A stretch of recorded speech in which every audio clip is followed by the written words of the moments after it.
Bonjour chers étudiants, dans cette capsule concernant la probabilité conditionnelle. Alors avant de donner les définitions techniques, j'aimerais bien vous mettre dans le bain avec un exemple concret. Alors je reviens sur mon exemple toujours, je prends le oméga, c'est l'ensemble des étudiants de la section SMC 4. Avec un effectif ou bien avec un cardinal de 500 étudiants. Et dans cette situation, je vais demander à un étudiant au hasard de passer au tableau.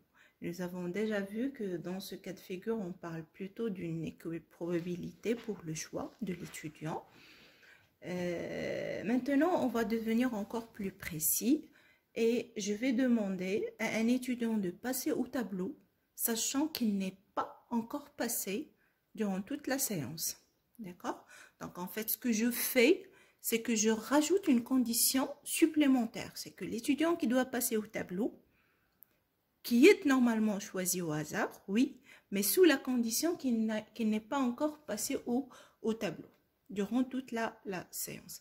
Alors, ce cas de figure, au lieu de parler d'une équiprobabilité, on parle plutôt de ce qu'on appelle la probabilité conditionnelle. Ça veut dire quoi? Ça veut dire en fait, je vais calculer la probabilité de passage de l'étudiant, sachant qu'il n'est pas passé auparavant. D'accord? Alors, étant donné une expérience aléatoire, un ensemble fondamental oméga et une probabilité P, on va s'intéresser à calculer la probabilité, mais sous la supposition de la possession d'une information complémentaire qui est en fait la condition. Alors, la définition mathématique de la situation est la suivante. Soit A et B, deux événements, tels que P de A est égal, elle est différente de 0, ça veut dire A, ce n'est jamais un événement, ce n'est jamais un événement impossible ou bien un événement ou bien un ensemble qui est vide. La probabilité conditionnelle de B sachant A, qu'on note P de B sachant A est donnée par, c'est la probabilité de la réalisation de l'intersection des deux événements sur la probabilité de A. Alors, dans la formule, vous pouvez remarquer que le fait qu'on rajoute la condition P de A, elle est différente de 0, est très importante. Et d'ailleurs, par convention, si jamais on se trouve avec un A qui est un ensemble, qui est un événement impossible, dans ce cas-là, je ne peux pas calculer en quelque sorte la probabilité conditionnelle basée sur la condition A parce que je la considère comme étant un événement impossible. Alors, ceci dit, je prends l'exemple du jet d'un dé. On se pose la question, quelle est la probabilité de l'événement obtenir 2, sachant que le nombre obtenu était pair. Donc, comment régler ce genre de situation? L'expérience aléatoire qu'on a, c'est le jet d'un dé, qui est évidemment non truqué, puisqu'ils n'ont rien mentionné. Ceci veut dire que le oméga, ça va être l'ensemble 1, 2, 3, 4, 5, 6. Et normalement, puisque c'est un ensemble qui est non truqué, donc je peux parler d'une équiprobabilité. Et dans ce cas-là, si je prends l'événement A qui est obtenu 2, sa probabilité, ça va être 1 sur 6. 1 sur 6. Mais nous, ce qu'on veut en fait, ce n'est pas ça. On veut obtenir la valeur 2, sachant que le nombre qu'on a obtenu, c'était plutôt une valeur qui est paire. Donc, l'événement B, qui est le nombre obtenu est pair, ça va être un événement dont la probabilité, ça va être le cas favorable sur le cas possible. Ça veut dire le nombre des situations où la valeur est paire, c'est 3. On va avoir la valeur 2, la valeur 4 et la valeur 6. Donc, ça donne 3 sur 6, qui est un demi. Et finalement, on calcule P de A sachant B. Ça va être P de A inter B sur P de B. P de A inter B, ça veut dire obtenir la valeur 2 et la valeur, elle est paire.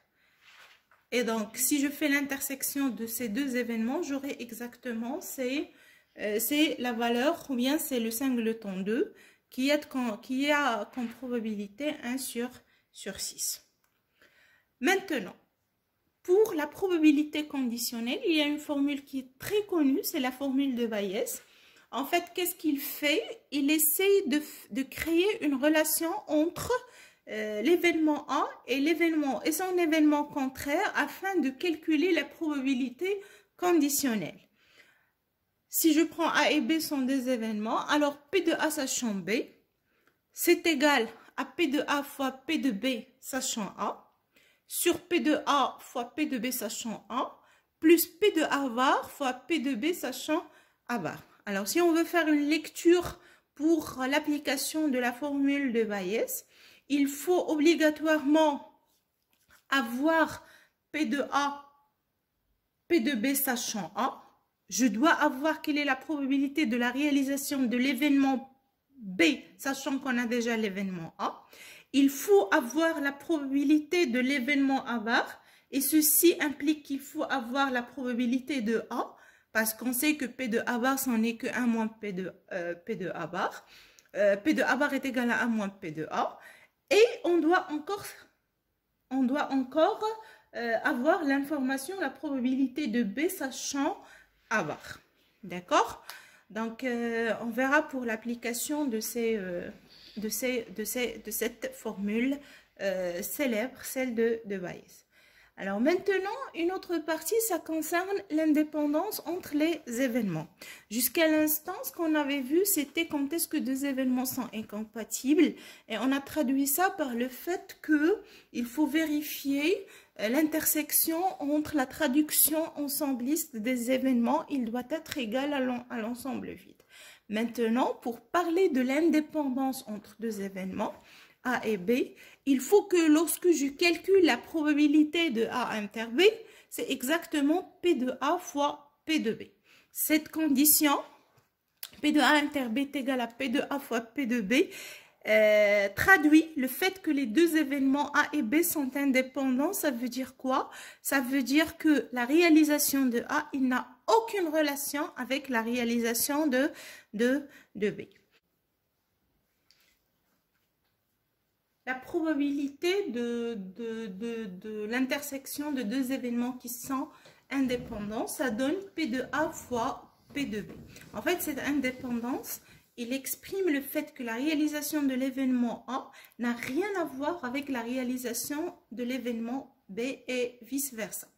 On peut faire une autre lecture en revenant sur la formule de la probabilité conditionnelle. On remarque très bien là que P de B sachant A, c'est P inter B sur P de A. Et donc, je peux déduire que le calcul de P de A inter B, c'est égal à P de B sachant A fois P de B. Ou bien, ça peut même être P de A sachant B fois P de B. Mais quand même, dans cette formule-là, on remarque que l'intersection, la probabilité de l'intersection, c'est toujours conditionnel. C'est P de B sachant A fois P de A. D'une façon générale, on a cette formule. Mais pour l'indépendance, on peut facilement dire que P de A inter B est égal à P de A fois P de B. Ça veut dire qu'on n'a pas forcément du conditionnement de réalisation entre les deux événements.